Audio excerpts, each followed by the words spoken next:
Welcome to History in a Year, America's first 250 years. Join us every single day as we journey from the Revolution of 1776 to the 250th anniversary of the United States. You can find every episode and join the discussion at pointedwords.com. I'm Stephen. And I'm Leah. It is January 5th. Welcome to Episode 5. Yesterday we covered the Boston Massacre in 1770. And interestingly, after that tragedy, things actually calmed down for a few years. Historians call it the period of quiet. Parliament repealed most of the taxes, the British troops withdrew to an island in the harbor, and trade resumed. People went back to making money. It looked like the crisis might be over. But there was one tax left. Parliament had kept a small tax on tea, just to prove they had the right to do it. And in 1773, that single tax triggered the final explosion. To understand the Boston Tea Party, we have to stop looking at America and look at London, because this didn't start as a political move. It started as a corporate bailout. We are talking about the British East India Company. This was the most powerful corporation in the world. They had their own army, their own navy, and they practically ruled India. But by 1773, they were broke. They had millions of pounds of unsold tea rotting in their warehouses in London. They were on the verge of bankruptcy, and because many members of Parliament owned stock in the company, the government decided the East India Company was too big to fail. So, in May 1773, Parliament passed the Tea Act. Now, this is the part everyone gets wrong. The Tea Act did not raise the price of tea. It actually lowered it. Right. Before this act, the company had to sell its tea in London, pay a tax there, and then merchants shipped it to America. The Tea Act allowed the company to skip the middleman and ship tea directly to the colonies. Even with the American tax added, this British tea would be cheaper than the smuggled Dutch tea the colonists were drinking. So Lord North, the Prime Minister, thought he was being a genius.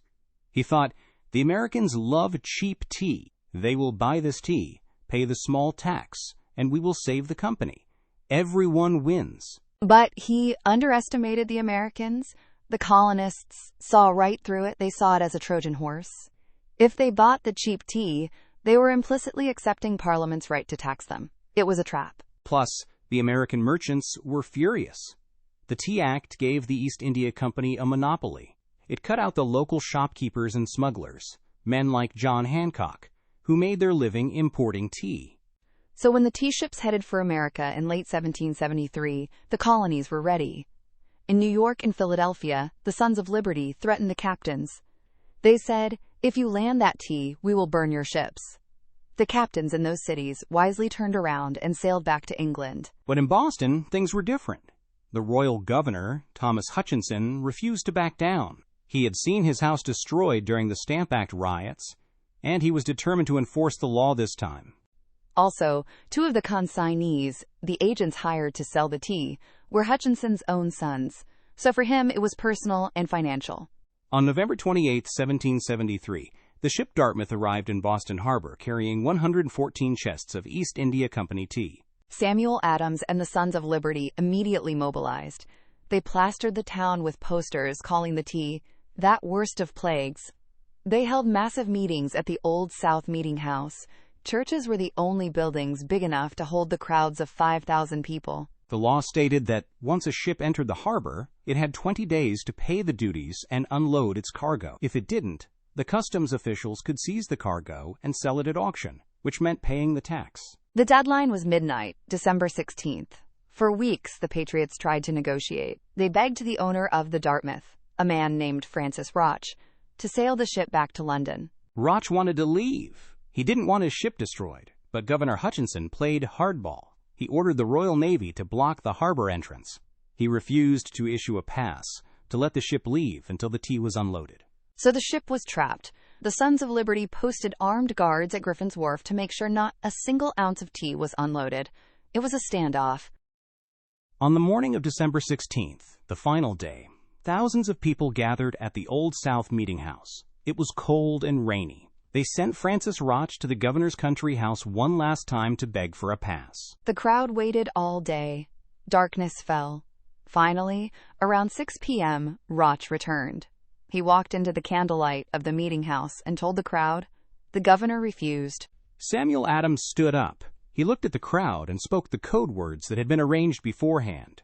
He said, "This meeting can do nothing more to save the country." That was the signal. Suddenly, war whoops erupted from the back of the room. Men shouted, "Boston Harbor a teapot tonight." Crowds poured out of the meeting house and headed for Griffin's Wharf. But this wasn't a chaotic mob. It was a disciplined military operation. About 100 to 150 men had prepared for this. They were dressed as Mohawks, Native Americans.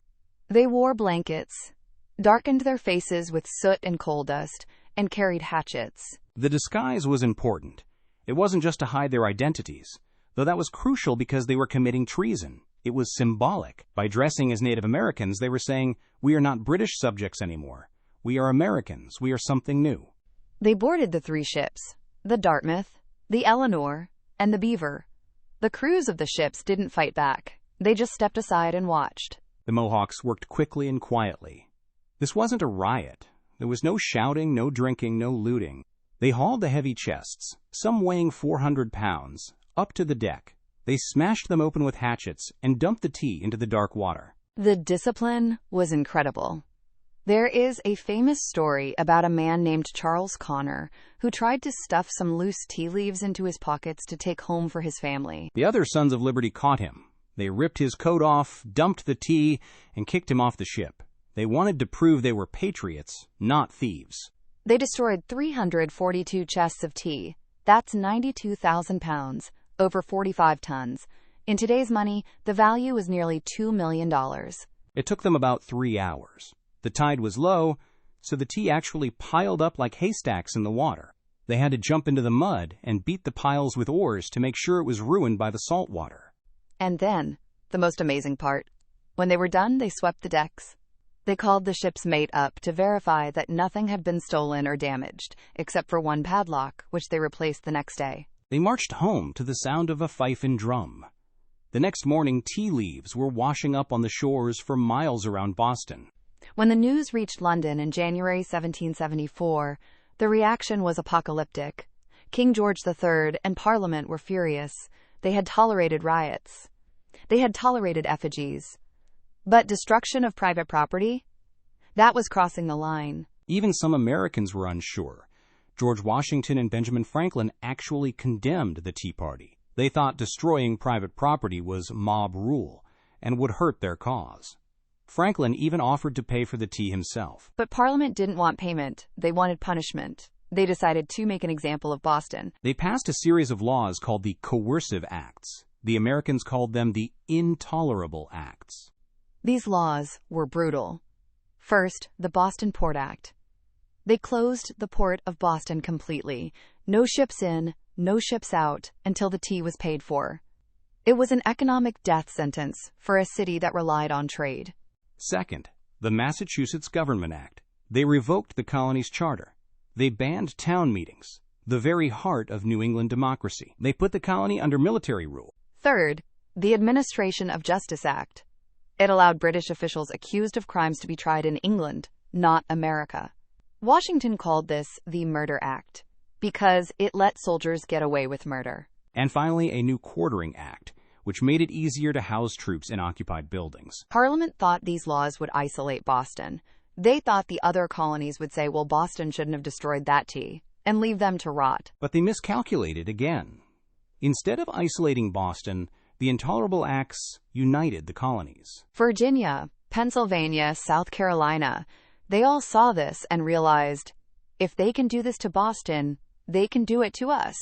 They started sending food and supplies overland to feed the starving city. And more importantly, they decided it was time to meet.